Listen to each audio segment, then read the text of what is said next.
What is up, guys? My name is JVIT and welcome back to another video instead of Destiny 2 The Final Shape. Actually, welcome to Destiny 2 Codename Frontiers. That is right. Summer of 2025 is on its way in about a few months, and we actually have some new information to look at on This Week at Bungie, which just launched yesterday, of course. This was actually set from September 9th, 2024, and we're going to be looking at everything we are expecting this summer of Codename Frontiers, which it is not going to be delayed, so don't worry. Bungie did state that the Codename Frontiers isn't going to be delayed at all, and summer 2025 is going to be their expectance of the arrival of the expansion. So we're going to go over everything we know about this TWAB, and without further ado, let's just get straight into it. Let's read this. Paving the way for new frontiers. Today marks the 10-year anniversary of Destiny. We set out in 2014 to do something new and different for our studio. We conquered the Witness, looted dungeons, ascended to the Lighthouse, and more. Now we look to the future. We're plotting our courses to the stars through Codename Frontiers. And since episode Heresy, Act 3 is pretty much done. We'll close the door on the final shape, and it's 3 episodes. But we are opening a new one, a rerun, an exciting one that takes Destiny to places it has never been before. We're building this future now and are excited to share with you a first glimpse of it today. And this is what we got. Codename Frontiers. We have 2 new expansions. Summer 2025 expansion, Codename Apollo, and Winter 2025 expansion, Codename Behemoth, and it's going to go out even further than this. So, and you got the Spring 2026 major update, and the Winter 2025 major update is when the expansion drops for the first one, and we are getting season passes. Just like with episode Echoes, Revenant, and Heresy. We also have Summer 2025 major update and Fall 2025 major update. This is known as Codename Arsenal and Codename Surge, and there's no codenames yet for Behemoth and for these 2 right here. But I will update that in a future video when it does get close to release. Expansion. We have same stuff as always. New stories, new locations, new missions, new weapons, new gear, and my personal favorite, new raids and dungeons. We're getting seasonal update, new and reprise activities. That's going to be very exciting. New gear and artifact mods, new modifiers and challenges, new sandbox meta, so like all the bug fixes and all the things they're doing to armor and weapons, all that other stuff that they're fixing. New events, which is going to be very exciting. So like Guardian Games and Solstice of the Heroes, we could be getting some new events in the upcoming expansion, which actually Solstice of the Heroes might actually release maybe a month or maybe during the time of Codename Apollo. We have Rewards Pass, Exotic Weapon and Ornament, Legendary Weapon and Armor Ornaments, and gear upgrades, your normal cosmetics and resources and silver and all other stuff. So here we go. There are going to be 2 expansions per year. Now, this is probably not pointed out in the TWAB, but dungeons are no longer requiring a key, which is nice, but we are only getting 1 dungeon every year, which is a little unfortunate because of the lack of endgame content. But that is okay, because this is going to be very exciting. This roundup lays out our plan for year 11 and beyond with some exciting changes to our annual model. 4 major updates on free content every year. That's also nice. Over the next few months, we will be sharing more info with you on Codename Frontiers, which is how we are describing major innovations coming to Destiny over the next few years. Starting with our next expansion, Codename Apollo, we have several inside deep dives going live today, and we'll continue to add more to this list over the weeks and months to come. Today we also have Tysm Green, the game director for Destiny 2, and Allison Lures, I hope I pronounced that name right, and the Destiny 2 narrative director, diving through some of our future plans for Destiny 2. Our goal is to be more transparent in our communications with you. This means sharing our work more frequently, even if you see our mistakes and false starts along the way, so please remember that our roadmap and plans are subject to change as we get deeper into development. So this is just subject to change right here. This is not the actual full format. There could be some changes for these 2 expansions right here, but we will have to see. We got all these stuff. Now, I'm not going to read over them with you guys.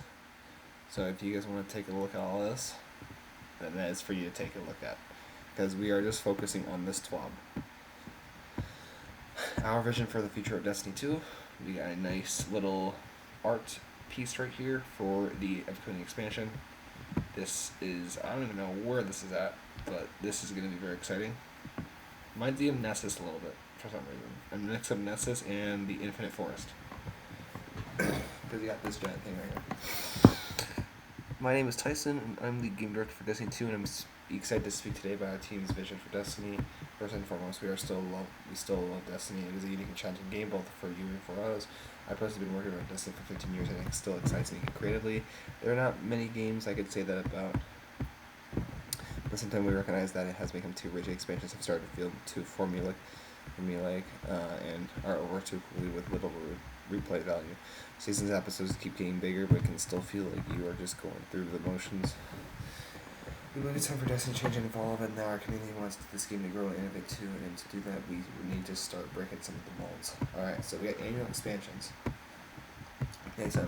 So we love creating annual expansions and are especially proud of the final shape, but the truth is that they dominate almost all our development effort, so that means they're going to be doing less effort on these two new expansions, but they're still going to be expected to be really good. We need to free ourselves up to explore and innovate with how we deliver Destiny 2 content so we can invest in areas of the game that will feel more impactful to players. Starting next year, instead of one big expansion, we're going to deliver 2 medium-sized expansions, one every 6 months. Each of these will depart from the one-shot campaign structure we've been using, essentially unchanged since status Shadowkeep. So that's cool. I like the idea that it's just 2 medium-sized, which is very nice. Shadowkeep, and each will be an opportunity to explore exciting new formats instead. We are excited to try new things that challenge the idea of what this experience could be. We are actively prototyping non-linear campaigns, exploring experiences similar to the Dreaming City or Metroidvanias, and even more unusual formats like roguelikes or survival shooters. Each expansion will present a new opportunity to try something different. And then, departing from one-shot campaigns doesn't mean we are turning away from the great storytelling going forward. We want to return to mystery and wonder that has woven into the fabric of early Destiny when the story felt ripe with possibilities and an epic sense of exploration and discovery. Great stories are as important as ever in our creative vision, and Allison will touch more of that below. So, here's more stuff we got. Seasons. So we are getting a new seasonal model. We'll be changing as well. Instead of 3 episodes, we'll be building 4 major updates per year, one every 3rd month. Each expansion will launch alongside a major update at the start of the season, and then a second major update will follow along. And then we're getting new activities, strike attack missions are entirely new modes like Onslaught, reward weapons are the same old stuff like seasons and episodes. New weekly events new features, and combat meta and balance changes. That's a very neat thing. Hopefully PvP gets fixed, because it's freaking weird. The big seasonal resets will still happen, but now twice a year. Alongside the expansions, each update will be a substantial refresh of the core game, bringing new activities and reward content. We are also excited to announce that, like Destiny 2 Into the Light, these updates and their content will be free to all players. So that's also really nice. Into the Light was a free little event thing that happened right before Final Shape, so that is nice that this thing is being added now. We want Destiny to be easier for anyone to play or recommend, so we want to remove that major barrier to experience, which means we need to talk about the core game itself. So it's always available, evergreen activity experience, and we need to fix 2 key things with it. So approachability. First, Destiny 2 complex with literally hundreds of activities. You practically need a PhD to decide what to play and how to get rewards you're looking for. We're going to start to fix this by modernizing our activity UI. That's awesome. To make it easier for everyone to find and launch integrated activities, or reworking our rewards to make sure that all those activities offer meaningful rewards. Our deep dive on activities and rewards go into more details on these changes in particular. So, gear and challenges should matter. Even great activities stop mattering if the challenge dries up and the rewards aren't worth it, so we're investing in a great improved challenge customization system to let players on any skill range find the right challenge level for them, with rewards then improved based on the challenge level you take on. These won't just be simple incoming damage increases either. The team is cooking up some great gameplay modifiers that give enemies some exciting tools to mix up things on every run. We will have a deep dive coming soon to show off some of these new threats. As a reward, there will be higher tiers of legendary gear. Adept weapons and Artifice armor will be available from these higher challenge range, that's very nice too. And then we got PvP and PvE. And these 2 changes will help the core game experience be easier to drop into and much deeper in terms of variety and pursuit. up personal mastery, and they are a starting point for ongoing challenges aimed at continuing to improve Destiny in these regards. We got a little bit of introduction here. And then we have another non-linear campaign, where non-linear is where you are starting with the entire story first, nothing else, and then after you complete the story, you're hit with some activities and such, and then you got the raid outside of it, the endgame activity, and then possibly, just like Excision, you might get a perhaps ending cutscene mission, an actual ending mission to end off the actual story, just like what happened with the final shape. So yeah, that explains what I just said. In the options you didn't choose, don't worry, those options were still available for you to go back and play through. That's the nice thing. Now you can, if you end up, so instead of going, let's say you go from A to B instead of C, you could go back to C. There's a way to get back to C if you want to play through C, basically. That's just an example. Because the more you play and discover, the more the story progresses, so experiencing a certain number of threats open up to the next part of the story. The order in which you explore will be something you choose, but we have built Codename Apollo in a way the story always makes sense. It flows from the beginning to the middle to the end. There's no time gain, no waiting for the next drive. Codename Apollo story unfolds based on the player's progression. And then here's some, that is pretty cool, honestly. Reminds me of Cosmodrome. You got, like, looks like a part of the colony ship, a little bit. I'm not even sure what that is, honestly. Well, I guess we'll find out in a few months. So, sorry guys, I'm a little tired after while making this video, so I'm going to do my best to actually keep continuing. Try new things. The ship, not even a story, it's something big we're locking ourselves into. The structure that fits Codename Apollo best, the narrative structure of these release. It'll also be quite different, blah blah blah. And then new evolving world, giving space for new characters, growing and evolving factions, making sure the story we tell is in a world we have nurtured, and with characters who grow in turn. We believe in rewarding the player for paying attention without punishing someone for not knowing something that everyone gets to come along for the ride, no matter how deep and moral they are. You'll see that approaching, starting with episodes and continuing to the new multi-year story. So it's just a bunch of other stuff that explain about the story. The story's too easy to explain. I won't go into the details for what the theme is. Okay, Codename Apollo is what it's about, but I will give you something to look forward to. Apollo ends with a narrative gasoline that will propel us into the next few years with a clear theme, goal, and destination that won't come at you as a straight line, but will be worth the trip. It will surprise you, and it'll take us places Destiny has never seen before. See when the time is right. When the time that comes, Codename Frontiers will spawn far more questions than we ever answered.